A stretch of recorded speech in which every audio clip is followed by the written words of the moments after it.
Hello everybody and welcome to the official Elite Dangerous live stream. I am your host Edward Lewis and with me I have a couple of amazing guests to show you some truly groundbreaking, amazing stuff, some actual gameplay live being played, footage of the SRV, footage of planetary, Elite Dangerous Horizons and landing down on planets. It's going to be amazing. There's going to be time to answer lots of questions at the end. There's going to be all sorts of things. So welcome, of course, I have Chris Gregory. Hello, Chris. Hello. It's wonderful to see you here. Chris is going to talk us through some of the artistic decisions behind the SRV and things like that. And we have, of course, with us as well, Mike Evans, designer. Hello. Hello, Mike. Wonderful to have you here. And say hello to the people at home. We have over 1,000 people watching already. Hello, all 1,000 of you. It's good. Nice to see you. So I think, obviously, everybody is very, very excited about getting to see the gameplay that we're going to show off today. We are going to be around for around about an hour, but we'll see what happens. Hopefully it's going to be amazing. I think it's guaranteed to be. So how excited are you, Mike, about showing people at home? I'm super excited. I love this buggy. It's my passion, this driving model. It's what I've been working on for the past couple of months, pretty much solid. Yeah, well, it's really we've been playing it all day. Basically, because that's all we do. I've been recording videos all day. Yeah, we just spend all day playing this game, but we were playing it earlier on, and it is really, really, really cool, the stuff we're about to show you. So I'm going to try and delay it as long as possible, because I want you guys to be as excited as possible about it. So I'm just going to keep talking. I'm just going to sit here for a second and just check my phone. We'll just read the chat. Around. But in all seriousness as well, Chris. Hello, Chris. Fantastic to see you here. Hello there. I thought I would pass you the mic for a second. Well, thank you. You too. We haven't seen you much since. It sounds like you've not done anything. I've been taking it easy since the launch event. But yeah, you were at the launch event. Indeed. You showed us around the Cobra, and now today you're going to show us around some of the artistic decisions behind the SRV. Absolutely, we're going to talk you through why it looks like. We're going to take you through some of its capabilities, and we're going to continue on from the excellent work last week with the planets that you saw, and we're going to actually see what it's like to go down to lot of this planet, drive around on that surface. Yeah, fantastic. So we do have, if one of the moderators in the chat can put in I think Crash has just done it there, if you see. If your question gets lost in chat, you can put it in here, and then they're actually going to filter through some of those questions to make sure that we actually do get to answer some questions later on in the live stream. But I think it might be finally time to do this unveiling. So let us take you to the Kalb system. The planet is Kalb B4A. For the very, very first look at actually Elite Dangerous Horizons gameplay. So let's go there now. Let's give me some focus, Ed. There you go. Yeah, what do you think of that? Look at those canyons. It's glorious. So we're now in the cab of the SRV. And you obviously you're having some head look around just to take that in a little bit. So this is the view that you'll get from the sort of cab bubble, and we try to make it as open and as clear as possible, so you can really appreciate the landscape that's on the outside there. Yeah, a couple of things just before we start moving around and showing things off as well. Just want to make it clear that what we're showing today is just all about the SRV and all about the handling behind that. Mike's going to talk us through some of the stuff about the handling of things. Yep. But this isn't about the sort of gameplay things that you're going to be doing on the surface. This is just about, so actually, just a the lot driving of model has been taken out on purpose just so we can show you the driving model. Because of course that stuff we're going to show you at a later date as well, which is just more exciting content to wait for. So keep putting your questions in there. Put your requests in there so we can actually show that we're actually playing this live as well. If you want us to do certain things, I'm sure that Mike might be able to assist you. So Mike, a little hop there. Yeah, so why don't you have a driver, fly around? Yeah, let's look at this Cobra. Sorry, it's drive, isn't it? It's drive now. This conveniently landed Cobra. There you go, Chris. Yeah, so that's our Cobra from perhaps a different view than you're used to seeing it. We're seeing all the detail that we put in there way back when, because we knew at some point we'd get down there and we'd actually be able to get this close, drive around it, and see all of that detail. It's had this detail for a long time, hasn't it? It really has. And so you can see all the little bits that are in there that we've talked through in the past, but it's really nice to see it, I think, from this angle, and it's lovely to see it sat on some terrain rather than sat on a landing pad. Really, really evocative image, just looks kind of cool. And as we're driving around, we'll sort of see its parts up on its landing gear there. We're not going to show today just how you get in and out of the buggy, but that is part of the stuff we'll be showing in coming weeks. Basically, every one of the ships has a cargo hatch. So what we've had to kind of do is design the buggy to fold up and compact to fit into that cargo hatch. So that's a part of the reason why the buggy kind of looks like it looks, is that it can compact in and stow away and then launch out of the cargo hatch of the ships. Look at the size of it. It's ridiculous.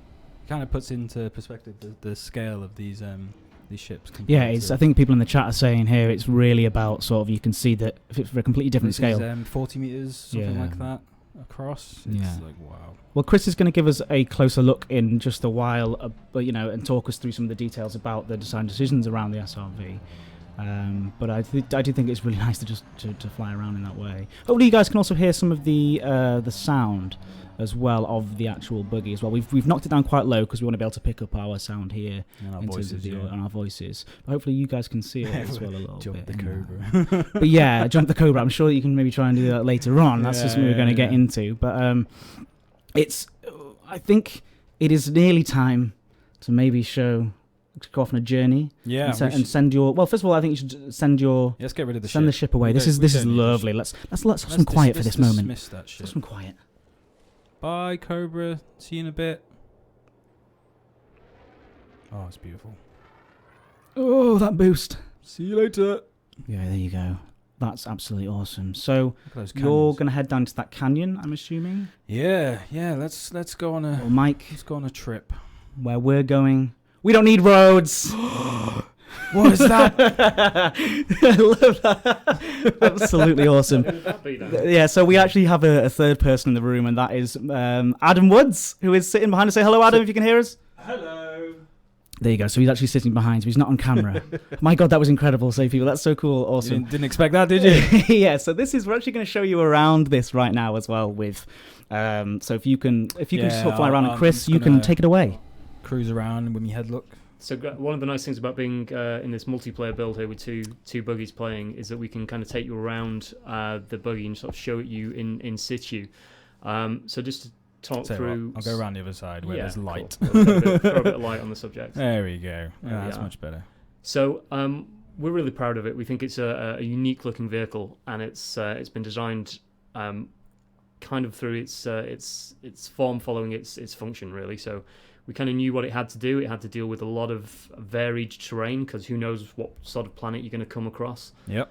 It needed to be robust. It needed to be able to defend itself. Needed to be able to get out of trouble if it kind of falls down a ravine or goes upside down. And it needed to cope with different gravities as well. So all of that kind of factored in to our choices in designing the... needs to be quite compact as well. Very compact, yeah. And indeed the folding process that we talked about earlier, where it stows away to fit into your cargo hold. So that's kind of some of the choices that we made. As we go around, we can kind of see, if we can get a look at one of the wheels. If that's doable. I love the wheels. The wheels look so aggressive because this is something we've never seen before. Wheels in Elite Dangerous. The wheels. The wheel was only invented in the year 3000. Designing this has been a real. We love the ships and making the ships is great fun, but this has been a real different kind of challenge, because this is a vehicle that's a lot more interactive with its environment. It actually kind of, obviously it's in contact with the ground. It's got to fit that terrain. It's got to be able to move smoothly and in a way that is fun to drive as well. Yeah. So if we can kind of look at one of the side wheels, we can just rotate around to that side. If that's doable. The lit side, yeah. Yeah, so we can get a bit of a better view on that. So you can see there in the middle of the wheels, there's kind of a little gimbaled thruster. So that's our wheel thruster, and there are 6 of those on one on each wheel. And what they are intended to do is they can vector up or down depending on the gravity of the world that you are driving on. So they can provide extra traction. Yeah, so because obviously planets come in different shapes and sizes and different masses.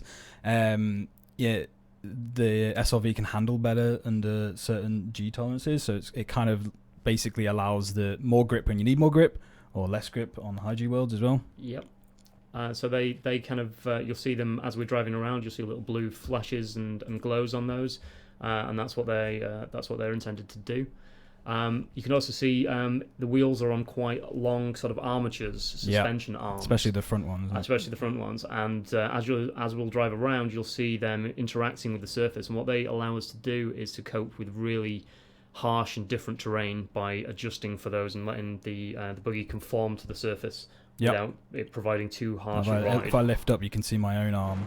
There we go. Yeah. So that's why kind of those are out there. And when we were looking kind of at designing the buggy as well, or the SRV I should say, I think ancestors of the vehicle are things like the Mars rover or the moon buggy, and we were really looking at those when we were kind of designing the elements and working out how they were going to work. We can just kind of have a look there. You can see the cab, which is obviously a mirror of what we are sat in at the moment. You can just have a little drive around. Yeah. So that's a view of the cab that we're currently sat in. So you can see the pilot in there as well. So you can see Adam in there, kind of with behind his visor, and nice. It did a little wiggle wheel. So the cab was a little flash from Adam there. The cab was intended to be nice and different than the spaceship cockpits that we've been kind of flying around in up till this point.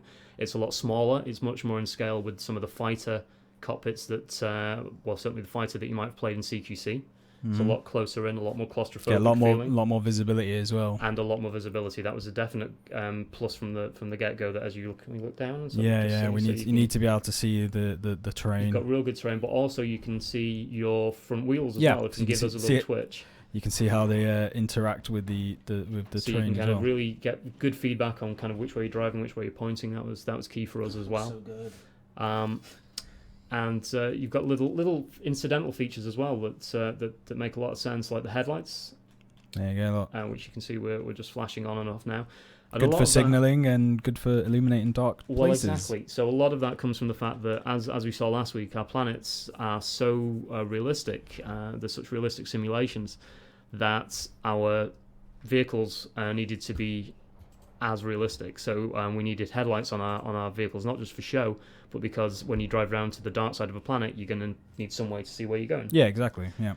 So they're practical, but they're also kind of fun just to flash at people as well, as you can see. Just really quickly, while a couple people mentioned about the controls of this, and I know you're going to go, Mike. You're going to go into more details about the controls of things now in a moment. Chris, I'm sure you've got lots more to say, and we will come back to that in just a sec. But the actual, you saw when you looked down, you saw the joystick. Oh yeah. People asked about a steering wheel. I don't think we've ever actually directly said no. The joystick is what's in the game, and that's what controls the SRV in the game. There is a joystick in the SRV cabin, of course. Yeah. So Indeed. yeah, that's what you're gonna feel sort of most comfortable with. Yeah, it's actually quite useful as well because, as we'll get onto later, you need some amount of control. Yeah, but also then you're playing right now with a pad. That's got to be clear. I am totally playing with a pad. You can play with a steering wheel if you so wish. Just like you just bind it. There's lots of options to bind. You can bind keyboard controls. You can bind analog devices. That's all very well. And the main thing is that although you could drive with a steering wheel, I think you might need more axis of control for when you're in the air, as we'll find out. Nice tease. Yeah, but you've got some more stuff to talk about before we... Well, we can touch on some of this as we're kind of moving around, but it's just you can also see on the top of there you've got some you've got the ability to defend yourself as that big thing on the top. We're not going to show how the turret works in action tonight, but you can see on top there are the weapons for the SRV. So they allow it to defend itself against other buggies, ships, other things, and looks like you're off. There we go. Now I would say, rightly so. We're in the meat of it. I think you can see there what the thrusters are like there on the side. The boost thrusters. And that's what I was getting at before about the joystick, in that it makes sense to use a joystick because when you're in the air, you need some ability to be able to affect your roll and pitch so that you land appropriately, because you can never tell how rough the terrain is going to be on these planets, and you might fall down the side of a crater or a canyon, or you might jump yourself up some rifts like this and thrust, and then you might want to... look at Adam showing off. He just did a roll. Very nice. Well, I'm gonna have to top him. I'm gonna have to do a double barrel roll. Let's see if we can. Right. Okay. Nice. Get some drift on the go. Yeah. So basically, those thrusters are basically there to allow you to land gracefully, especially on high G worlds, and on low G worlds, it allows you to basically jump over and skip over small patches of difficult terrain. But you only have a finite amount of power with them. If you might notice that if I thrust into the air, it drains the engine capacity. So it's not just a copy-paste job from the ship cockpit. Those things are actually useful and they've been repurposed. So as you see, it recharges quickly and it drains. And if I run out, then I'm just gonna drop. And then if you drop too hard, you're gonna do damage. You know, you're gonna hurt the SLV.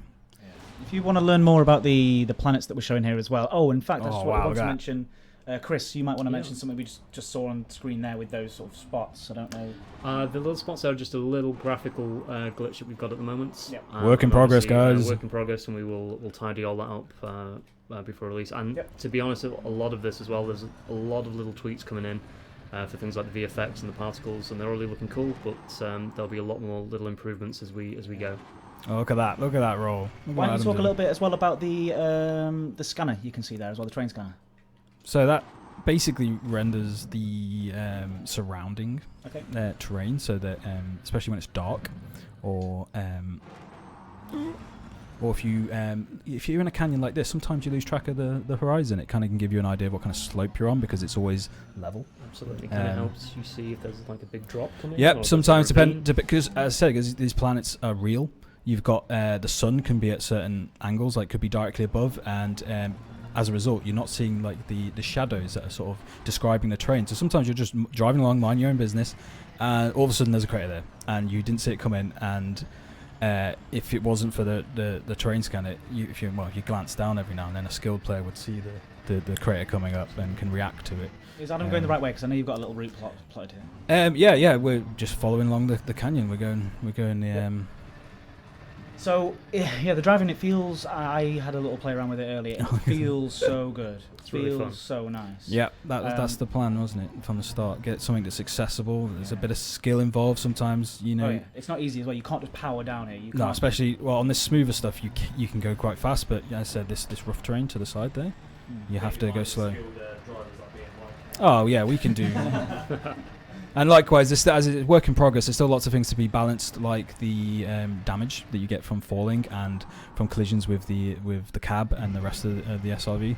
And as a result, so it's balanced at the moment to be a bit safe. So at the moment, I'm looking at my damage. I'm 100% hull.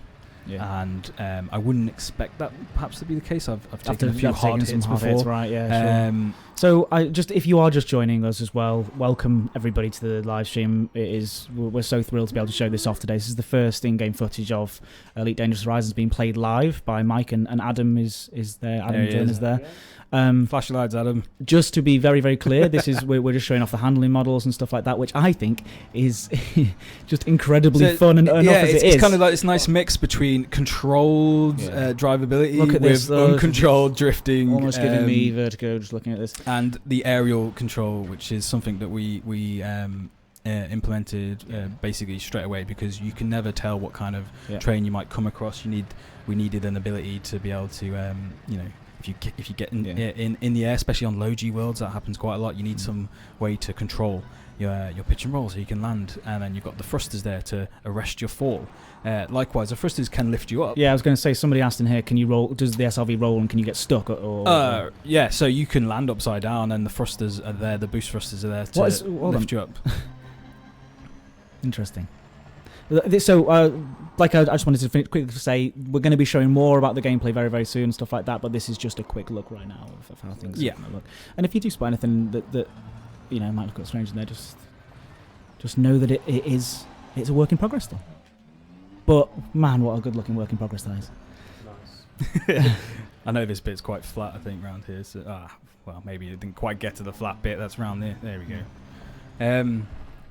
So what I wanted to also touch on was the with aspects of the driving model to aid in accessibility, especially for people that might be playing it on a pad. we made sure that when you're at speed, there's a kind of like a steering lock. You can't steer the front wheels as much, so that you can't accidentally induce like horrible slides. You know, because some people they you know, if you don't have the finesse, then they're gonna just like slam the stick one direction and the other on like a control pad and then spin out of control. So you have a steering lock, but then likewise we needed some clever mechanism to make sure that when you did start to slide, you could fully counter steer.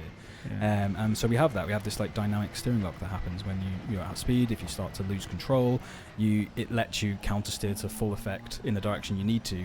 And then once you're going in the right direction and you're still at speed, steering lock kicks back in. Yeah. It's quite nice. And it's just a subtle thing that you might not even notice happening, but it really does aid in the playability, because you can see. Sorry, carry on. You carry on. Go on. I just wanted to say, like, pointing out this expanse here, and I love this sneaky look. Oh, it's so good. Oh no, you were going to try the. Oh, he's doing it. Not the double one. I thought you weren't going to land that. I was very worried. I was thinking about doing a double. Yeah, each planet that you arrive on, of course, is these are really incredible. What you should watch, you guys at home should watch the stream from last week to show how we've built these real worlds, these real feeling worlds. It's really incredible. Like this, each planet will have a different story to tell as you're exploring, and will be completely unique. And it's based around that real science. You know, the tectonic plates and things like that are there where they would be. You know, which is so impressive. I mean, like now you can see that this was obviously a valley, but it's a valley obviously, but it was once. It could have been. I think David was talking about it earlier. Could have been magma that's sort of sealed. He puts it in a much better scientific way, but it's unbelievable. It's great. These it's a nice break from the rest of the turn. You have these nice these flat areas that you can exploit for doing silly things like what?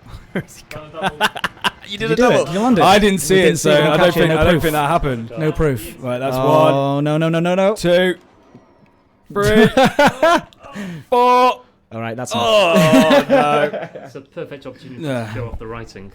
Yeah, so for example, I can be a bit more deliberate here. I can, if you end up upside down, you can use your thrusters to thrust up, roll over, and get on the ground. Another idea thing we implemented was the attitude indicators on the GUI. That's a new element to the. This was an element designed for the ships, because obviously you're going to be flying your ships on these planets as well. But it turns out it's actually really useful because of the kind of planet. You can lose track of the horizon basically. The planets, especially in these canyons, like it's hard to know what's level or not. It's because they look so alien and they're going to be so barren as well.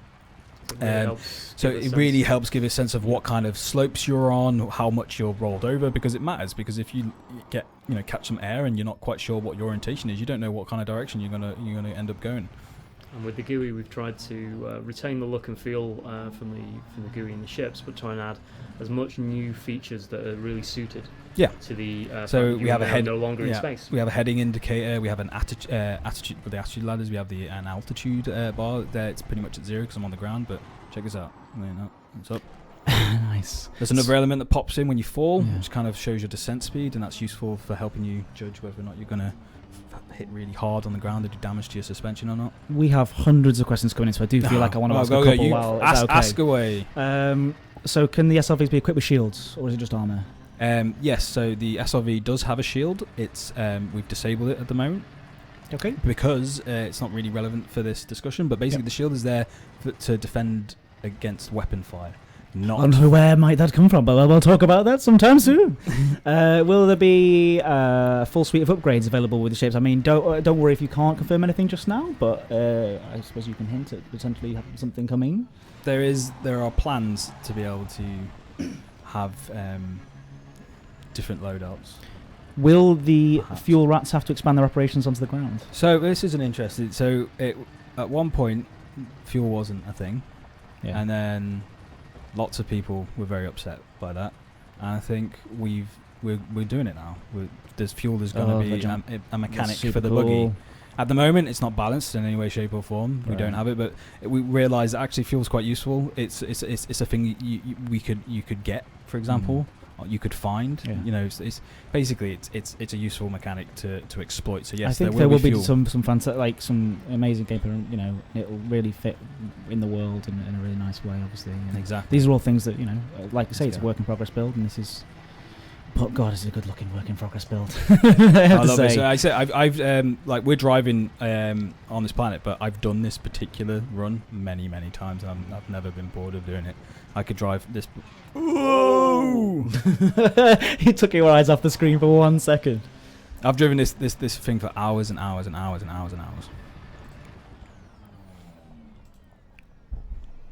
Okay, so does the SLV get fall damage if we don't use vertical thrusters? Yeah, so basically the idea is that if you fall beyond a certain descent velocity, you're going to take damage. If you're under that descent velocity, no damage. If you land on your wheels, that is. I mean, that's not the case. If you land upside down, yeah, you're going to get massive damage. I said these values aren't balanced yet in any way, shape or form. But when they are, that's the idea is that basically there's an indicator. It'll come up on the right now. You see it? Yep. That's going to be used to help guide you down. Fantastic. And it's the feathering of your thrust that you're going to have to use that to make and then manage your resource, your amount of energy. Because if you thrust really high like this, and you don't think about it, you might not have enough thrust to couch landing. Adam, you follow the right way? Yeah, Adam, you should come this way. Where have you gone? Turn round. I don't know where you are anymore. Flash your lights. I can see you. Oh, you can. All right. Oh, there he is. Oh, he's off he's in the distance. Yeah, come this way. This is a nice little canyon thing over here again. I love driving through canyons. I know a lot of our audience wants to do races through canyons. Oh God, I cannot wait to see. Imagine just canyons 10 guys just like racing. Canyons on nature's racetrack.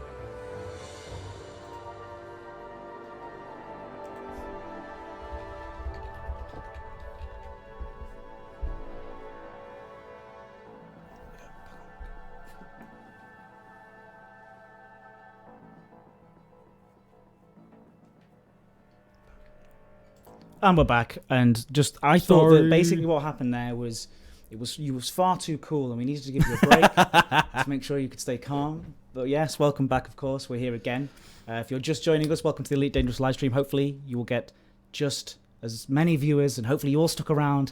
And you just instantly leave. Yeah, please stay with us. We've got more to show you. We've got loads more to show you. We've got loads more to talk about. Stupid internet thing going down. Anyway, let's get back to it. Back to the game. Darker areas. Probably a little darker than this, but certainly you can see that the headlights there are doing their job and sort of providing a little bit of vision into the. I think we want to go this way. I just have to quickly say, apparently it ended on imagine 10 guys in a canyon, and then it cut off. No! So I do apologise about that, guys. I was just saying, imagine how cool it would be to see people racing. I think I was saying that like canyons are like nature's race course. You know. They tend to have, for most part, kind of smooth bottoms. You know, we can exploit that for high-speed shenanigans. Here we go. I think I'm back on track with where I wanted to go. There's a nice bit. There's a nice reveal coming up. I like this bit. I think it's cool anyway. Yeah, remember we're just showing the SLV handling today, and having a look at the model and things like that. I'm going to be quiet for this nice moment here. Look at this. It's as if we practiced this. Don't hype it up. I just think it's kind of cool. Look at this. Look at that. Just shows a scale. Look at the scale of this. Awesome. And also, it's a big, smooth ramp to race down. Where's Adam? I'm coming. He's coming. He's just going to fly up the top of this. 300 meters out. You should just try and jump over me. It'll be safe. Honest, it's not a sheer drop on the other side or anything like that. Okay. Oh my lord. Where? No, where was? I don't know. Where did you just come from? There he is. Oh no! See, he's going to take damage now because there's no amount of extra thrust is going to stop that. Okay. Oh dear. You see, there's nice cratered impacts here, disturbing this nice smooth canyon floor. There you are. Yeah, so like I said earlier, of course, there would be things like points of interest appearing and things like that to grab your attention. Yep. But right now, we're not showing those today on purpose because we want to save those for a later thing to get. Yeah, we just kind of want to show off that the buggy it drives well. You can get yourself in a bit of a situation I think what this shows is that the journey is fun in and of itself, and especially when you've got a buddy to come along with. Well, of course. Where is Adam? There he is. There he is. Whoa. Steady on. Yeah, full multiplayer, beautiful planets to drive around, and this is a really, really tiny part of a very large planet. No spoilers, but yeah. All right. So the buggy has a handbrake. The SRV.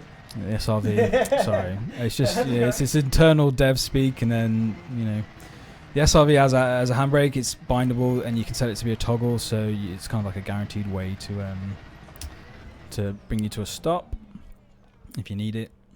And by guaranteed, I mean, if you're on a really steep slope. If you're on a really steep slope, perhaps maybe not so guaranteed. Now, because I've lost my momentum, you see this is a 42-degree slope I'm trying to get up, thanks to the attitude ladder. And it's struggling. I'm getting some wheel spin. You can see on the... Oh, he's gone. There it is. I might have to get a run up here.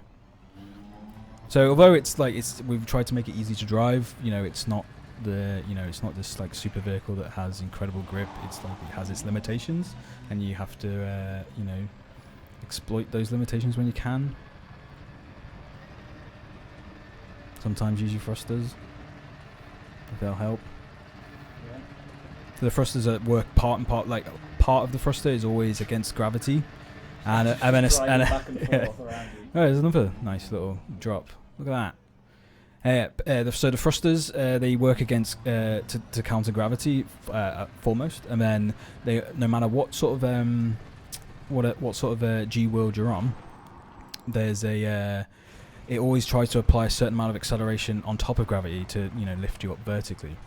And the idea was we wanted that to be quite low because we didn't want the buggy to be this thing, the SRV, to be this thing where you can get incredible height just from your thrusters alone. Now it does kind of happen because on low G worlds, you naturally can get a lot of momentum. Well, that's a great difference there. Yeah, it really highlights the difference. You're driving on a low G or a high G world. Yeah, exactly. Buggy handles in a different way. And not only that, but because the low G worlds require a lot less energy to provide that same acceleration, you can thrust for a lot longer.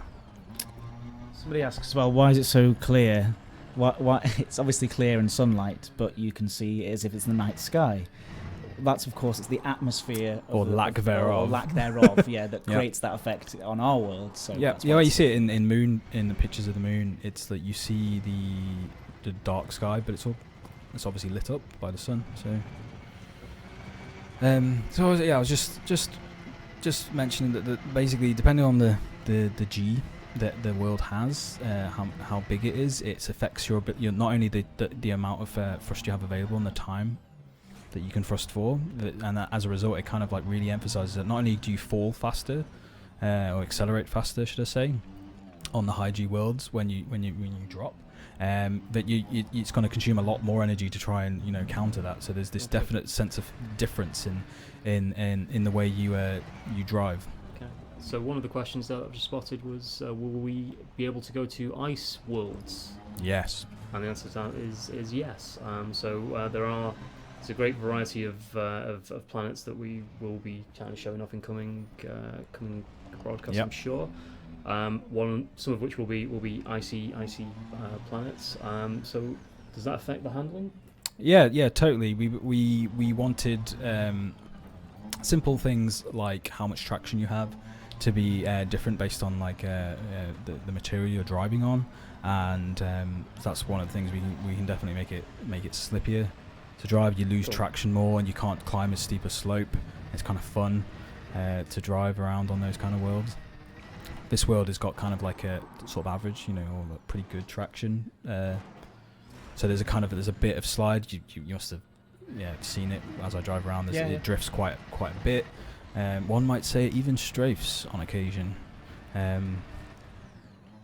Whereas on like ice worlds, you drift a lot more, and then there can be patches of terrain that's a lot grippier. Yeah, so really get stuck in. Yeah, so a lot of the what we're seeing here, obviously, if you've just joined us, because a lot of people are coming and going, I think it's fantastic. Thank you so much for coming. This is the Elite Dangerous live stream. We're showing off the SRV gameplay for the very first time, Elite Dangerous Horizons. What you can see there is a beautiful jump from Adam.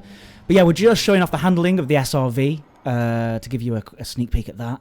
But of course, there's going to be loads of things you're going to be able to do on these planet surfaces. And SRV is just... Well, it's not just because it's so fun to... It's fun. I don't want to offend you, Mike, who has designed my work so splendidly. But it's just fun to just go...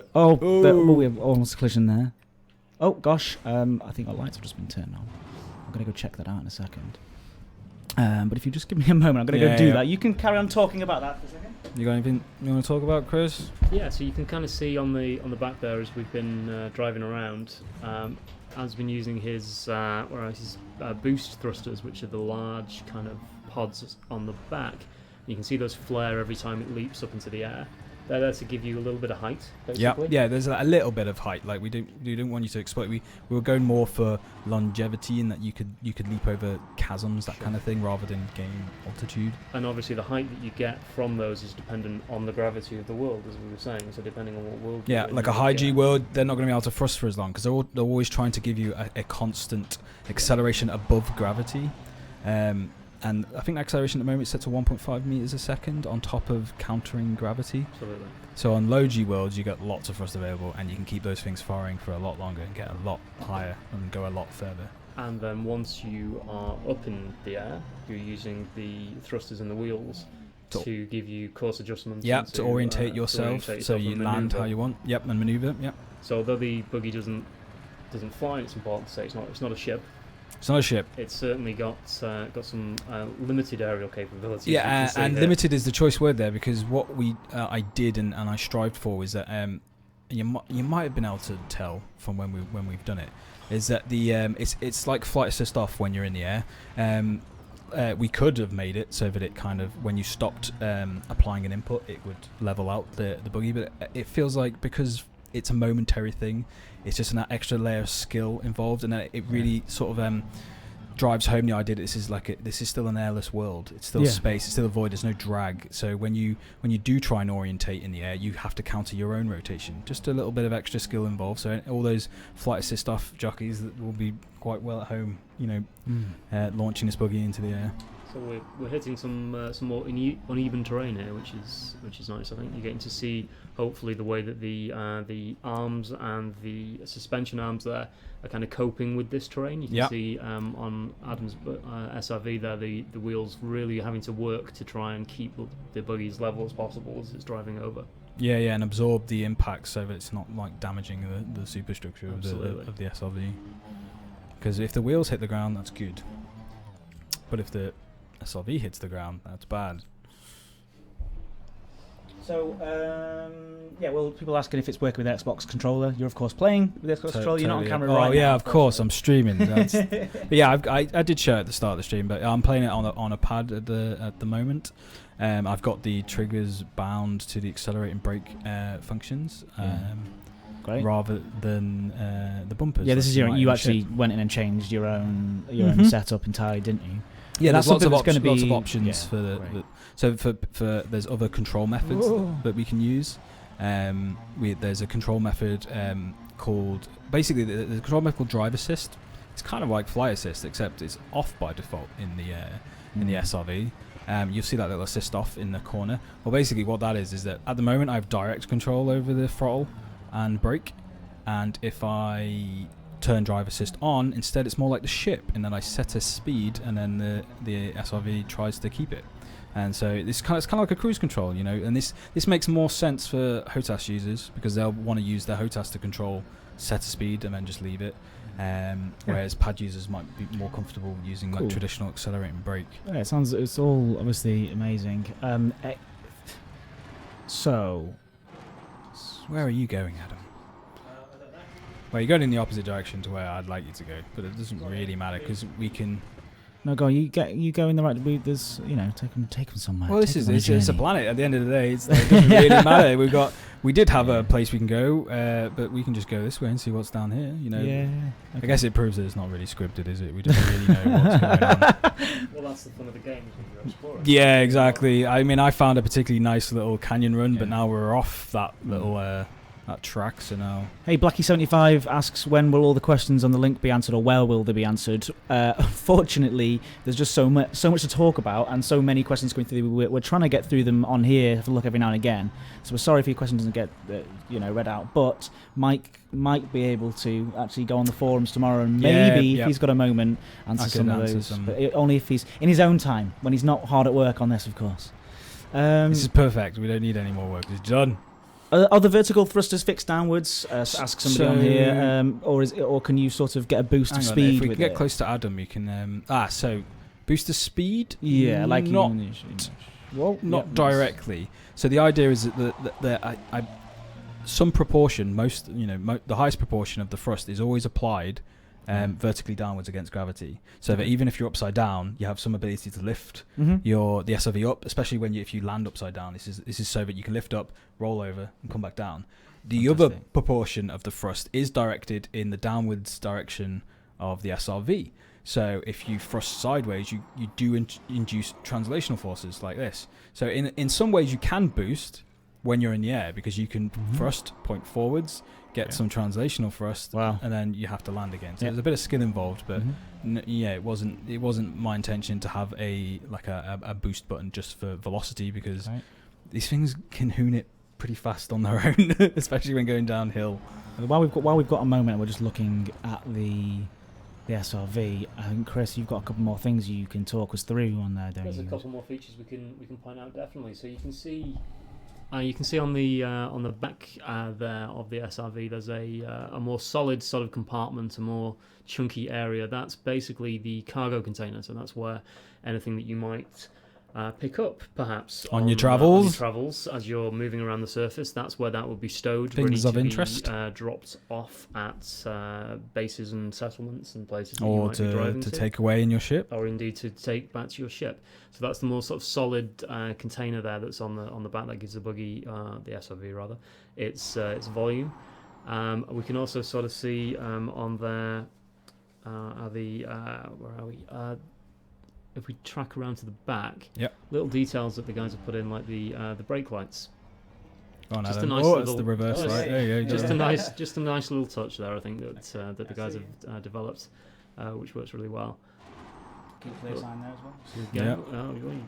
well. This vehicle is reversing, so you might want to. We've not implemented that feature just yet. No, you have to do it yourself. Maybe you have to do it yourself. We will. That's what voice comms are for, right?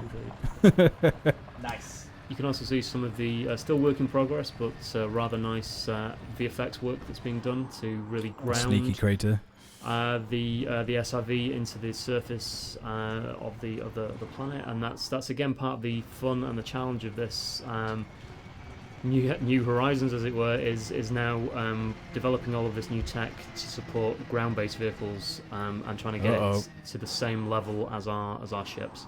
Well, I guess I'm going down here. I totally meant to do this. Oh, that was tough. So as well, a few people have asked about the speed reading, of course. Speed reading. I guess you want to know what units that's in, right? Meters per second. Yeah, so just like in a ship, and on flat ground like this, it tends to top out at about 38 meters per second. But if you go at 39 meters per second, turns out that equals 88 miles an hour. And you know what happens when you go above 88 miles an hour? That's the second and last Back to the Future reference we'll be making. Actually, no, we got one more. So just to be clear, we are not announcing time travel in the Elite universe. This is how the SRV enters. That's not happening this season. It's the frameshift drive, SRV. So it can travel to other planets on its own. Not really. So thank you everybody so much for coming along. We've got a little bit more to talk about, a little bit more to show you. I'm sure Mike could talk all day, it sounds like, and Chris has got loads more. I mean, I feel like I've talked a lot already, but I also feel like I've barely touched any of the things I actually wanted to talk to you guys about. Well, no, I mean, we've got a little bit of time fun left. just driving around, following Adam. We've got a little bit more time left, and I'm going to try to get some more questions and bring some up. But remember, a lot of your questions will get answered soon. I didn't mean to use the word soon. But not that kind of soon. You know, people who've just joined us, we are just showing off today just the SRV handling model, how it's going to feel when you finally touch down on those planets and get to drive around, showing you off a little bit of the multiplayer gameplay as well, which I think is really cool. Just like how it feels just to sort of chase a friend through a canyon it's unlike anything else. It's absolutely awesome. Wow! We are going to go into more details. There he is. About what you're going to be doing as well when you touch down. There's loads of gameplay things to do. We've talked about it in the past in our newsletter, so check those out as well. And if you're interested to learn all about how these planets are formed, go back to last week's live stream, which we put, which is archived on our YouTube channel, and check that out as well. It's absolutely fascinating, and it involves people who are a lot smarter than I talking about very interesting things. No, can't grip. He can't grip. He's trying. The momentum only got me up so far. Now I'm coming straight back down. Okay. There is one thing I forgot to mention. I guess. Yeah, keep going. We've got plenty of time. Well, it's just it's kind of like a Chris thing really. But the rear wheels steer along with the front ones. Because it's a 6-wheeled vehicle. It's kind of interesting that we designed it in such a way that it's kind of. See what I mean? It's got the rear wheel steering like a military vehicle. Totally, you know? That was definitely our touchdown. It's got a good turning radius, basically. So the 6 wheels give stability, grip, stability, and manoeuvrability as well. Yep. So again, it's that thing of form being dictated by function. Really, it looks the way it looks because it needs to look the way it looks. Yeah, to do the job that it needs to do. It also helps that makes it look kind of cool. But well, I think so. Yeah. Where's he gone? There he is.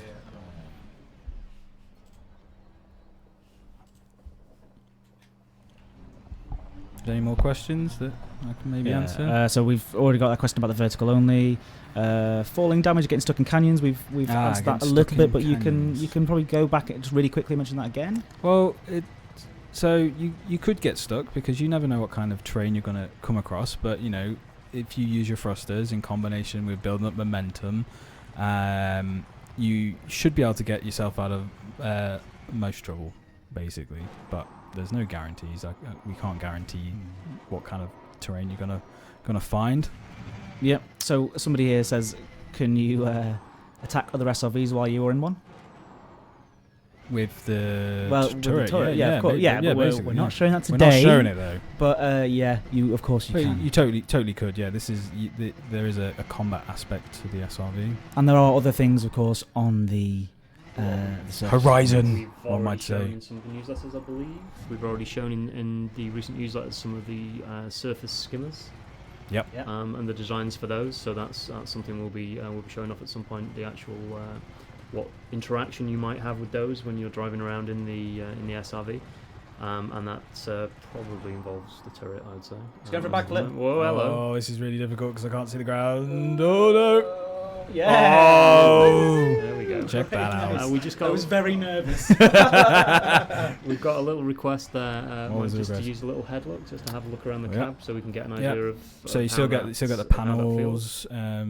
Like the ship has nice familiar interface for that, so you don't have to relearn a lot of things. You get to see. I love that. I think the arms look amazing, and the steering. It's weird to see something. I think I said this earlier to you. It's weird to see something round in Elite Dangerous, almost. You know what I mean? It's like that. We've got a very angular sort of. Yeah, it's a nicely different yet familiar aesthetic, I think. But in the same way that the ships look the way they look for good reason, so does this sort of fella. There's a nice bit of this little grill thing at the top. You can see where the lights are mounted as well. So with the cab, we kind of wanted it to feel open, yet at the same time a little bit protected. But certainly that's the intention with the sort of grill there at the front, just the sort of cow catcher there, just to give you a little bit of protection.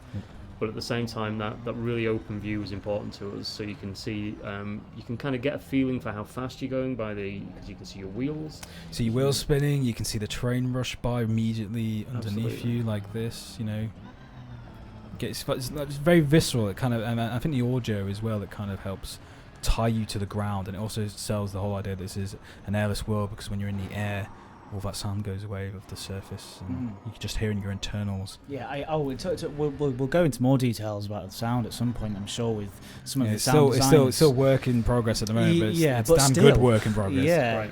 The sort of mechanical, robotic whirring almost as he's slowing down, it's just a really beautiful sound. What kind of damage model will there be? I'm not sure. The damage model, we're trying to keep it simple. You know, we've got basically we still want to filter damage to this kind of one variable, this kind of hull health, like the ships have. And the SRV has a shield as well, but that's mainly for defense against weapons fire. It doesn't protect you from collisions with the ground for obvious reasons, because you need to be able to touch the ground to drive. Yeah. So what we're aiming for at the moment is it's quite simple. If you hit the SRV structure, not the wheels, then depending on how fast you hit, it's going to do damage, and even slow speed collisions can hurt. If you land on your wheels though, and you're below a certain velocity, then we basically negate the damage that would have happened, because you're kind of doing what we want. You're landing properly. You've orientated yourself to the ground with skill. You've feathered your thrust, so you've come in with a soft landing. Yep. Good. You get rewarded for that. You don't take any damage, basically. It's not really a reward. It's avoiding the punishment, basically. But if you land too hard because you thrusted up too high, or you fell off a cliff. Oh, That's no. a nice bit of terrain landing. No, I was turning to flash you. Oh, yeah. And then so if you land too hard, you start to take damage, and the damage filters to the same value. So it's simplified. It's not like a super like the realistic, like this left front spring gets damage or anything like that. But I just don't think it's necessary. So I think we actually got a couple of requests actually to just sort of let the sound play out for just we'll have a 30 seconds of respect for the sound. Respectful silence. Do you want to? I mean, is the menu okay to show here now to turn the sound up just a little bit, or I can cut away? No, so I can. It's people know what the menu looks like, so it's I can do this. It's all good. Let's get the audio. Yeah, just boost it up a little bit. Let's like that. Yeah, it's fine. Yeah, apply. Nice one. So yeah, let's just let the audio play out for a little moment. Let's get to the bottom of this canyon.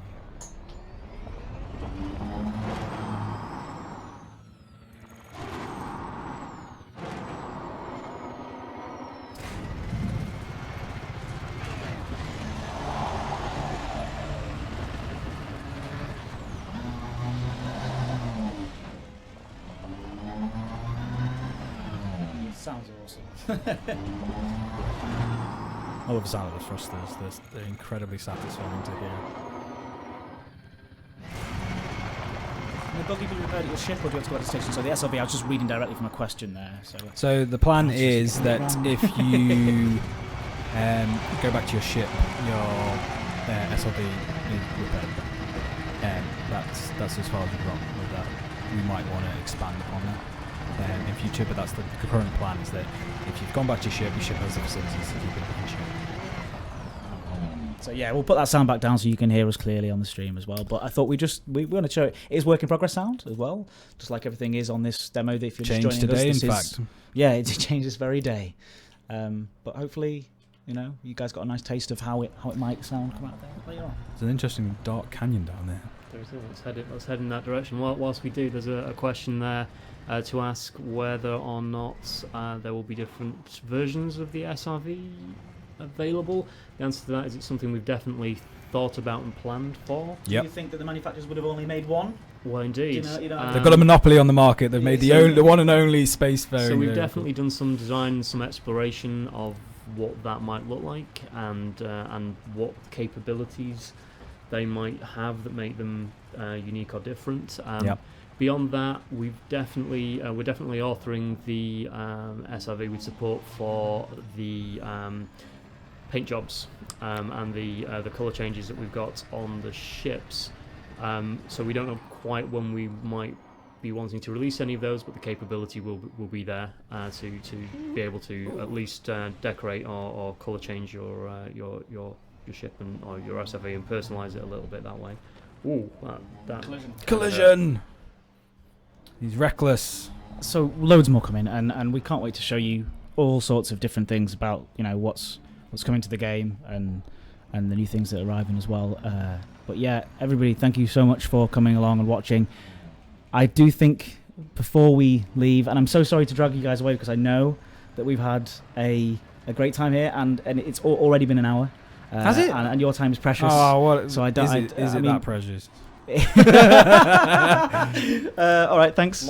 Thanks for derailing that. But yeah, I'm sorry we didn't get around to answering all these questions. We've literally got. I can see here there's over 400. Can we show off a thing? Yeah, 1 second. Let me take it this way, and then I'm gonna. Look how many questions we've got here. This is what your job tomorrow. You've got 462 questions to look through. So get those questions in. If I was supposed to do this in my own time if I'm free. Yeah. There's so many good questions. So I'm so sorry that we didn't get to talk more about. There is something I would like to. Yeah, no, do it. Yeah, well, I'll tell you what then. Why don't you toggle back? Oh, okay, I can toggle back. Yeah, sure, that's right. We can ask some more. We can try and answer some questions now. Just give me a sec. A little bit.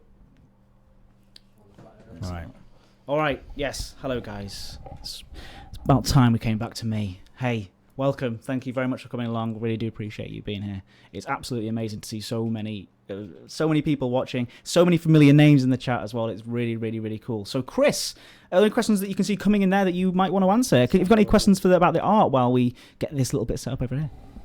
I think people want us to. People want to see a Cobra by the looks of it, so we'll have to see what we can do with that. We can do that. Yeah, I think he's working on it now. Let's see if we can make that happen. Just to say, we could have called the ship in right then and there, but I think at any point. yeah, Mike just has got something. So I've sort of travelled about 10 so kilometers away from where we were. There's a question there that we can answer definitely, which is, are the rocks real objects? So the larger rocks will definitely have collision. Yeah, some rocks over and here. you'll be able to, if you hit one of those at speed, they're going to send you into a spin. They're going to send you off course. I think in this build that might not be enabled, but that's definitely the large rocks are. And the smaller rocks we don't have collision because so there's some balancing to be done there to get that spot on. But the intent is absolutely the detail objects there will have collision. So, yeah, right, we've lost Adam because you just abandoned him. Basically, in a I've abandoned him with look at that. That is where you were going. That's where we earlier. were. I mean, you might be able to just see that big dark crater just to the actually, I'll tell you what. It's just there. I'm pointing at it. That's where we were just before. That's literally where we were before. Unfortunately, I don't have the app downloaded to mark on the screen. Nah, that's fine. That's fine. But look, I like this. This is one of the reasons why I like this particular spot. There's this nice. We're going to summon the Cobra in a minute, but we'll summon the Cobra. Yeah. Silence now. I just think this is kind of cool. Thought you might get a kick out of this. Oh, what's this? Holy! Oh no, that is a massive crater that you found earlier today, isn't it? And you're like, I want to show this, guys. Yeah. Look at that. Look at that. It's even got a small lump in the middle. Well, it's not really a small lump. It's an incredibly huge mountain. So we probably want time to get all the way there. But how long did it take you to get there in the... So it turns out that this crater is about 60 kilometers across. So it takes about 10 minutes of solid driving down treacherous terrain. This slope is very steep. Yeah. And yeah, I just thought that was a nice sight. You get these kind of vistas. It looks so good. All right, should we go? Should we call the ship in? Yeah. Let me get up. Let's do this on this ridge here. Yep. Someone says Shattered Access has nice Mars stream. NASA Curiosity is really cool. Just because it does look so awesome. It does. Yeah, nice NASA stream here. We've just got a comment saying that. I thought that was fun. Right. Okay. If you just joined us as well, you can catch the whole thing archived. It should be up online, I think, in about half an hour's time. It just usually goes straight up on there, so it should be in 2 parts as well. So check it in. Oh, there she comes. I wonder where she wants to land. Oh, there she is.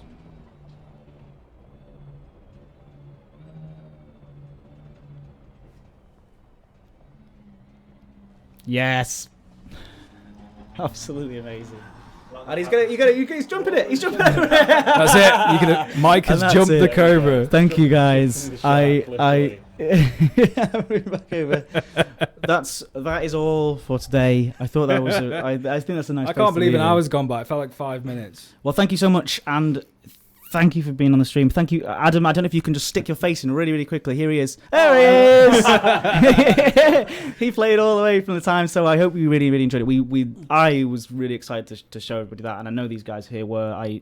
No, I'm glad to show this off. This is really, really cool. Yeah, and we have lots more planned to show you guys in the coming weeks. Look out for the newsletter this weekend on Friday. We've got more streams planned as well, but again, more details about those coming up as well. We've got some community streams planned, which I think are going to be a lot of fun. So hopefully, Mike, you'll come back again at some point. Oh, if you want me, if you want of course. Me, show off more bits and bobs. So thank you very much for coming along, and I'm sure everybody at home appreciates that, and of course, Chris as well. Thank you for coming. Would you come back again, Chris? Certainly would. It's always a pleasure. Excellent. We've got him now, guys. You can never leave. But the problem is we only had an hour. Mike, you took up most of it. Let's be honest. Sorry. No, I'm joking. That's a joke. It's amazing. Chris has so much more to say as well. So we'll do like a one-on-one stream to Chris at some point. If he just literally signed up for it, so he has to do it now.